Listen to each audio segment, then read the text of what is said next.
There are also concerns for the faithful in Europe, where persecution and intolerance against Christians is becoming more common. EWTN Vatican Bureau Chief Andreas Thonhauser recently spoke with the head of the organization that tracks discrimination against Christians in Europe. Martin, you are working especially on the situation of Christians, of discrimination against religion, but also on hate crimes. What is the situation like in Europe right now?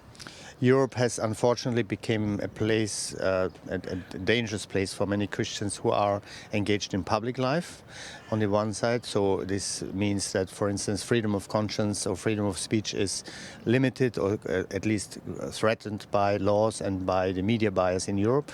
And then we have really anti-Christian hate crimes, which you find especially in France, Germany and Spain, when you see on in the area of vandalism against churches. So these are two main areas where Christians are affected in public space, but we have also more subtle threats against religious freedom in general, but especially freedom of Christians. For instance, if you think about so-called buffer zones in front of abortion places, like where it's forbidden to pray or even to be there, maybe to talk to people.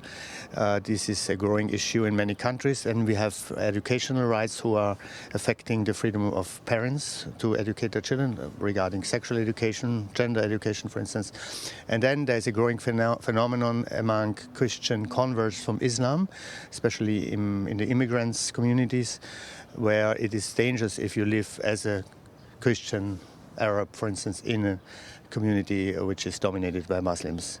Also here in Europe, well, we know that religious festivities also provoke kind of violence against religion. What about Easter?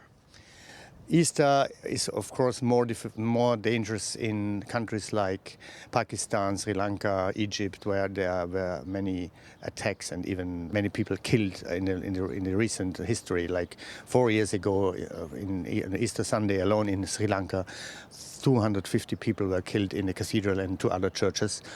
And the Western media stayed very calm on that and tried not to make an issue, and they just said, yeah, this bombs against traveling, praying people, which is not really the adequate description of this, because it was a Islamistic attack against Christians in a church. And we have other phenomena which, but in Europe I think Eastern is not a dangerous issue. It's just the reaction against persecution against Christians in the world, which is so disappointing in Europe. You have come here to Rome. You are the president of the think tank, also going against the hate crimes and discrimination of Christians. What could the Vatican do?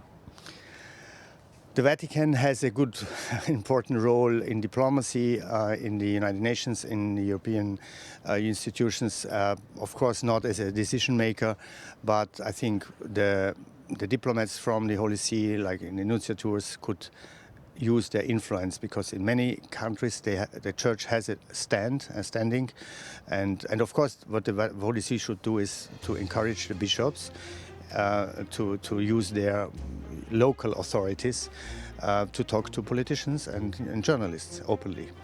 Martin, thank you so much for your work and for everything you do, and all the best also in the future. Thank you so much.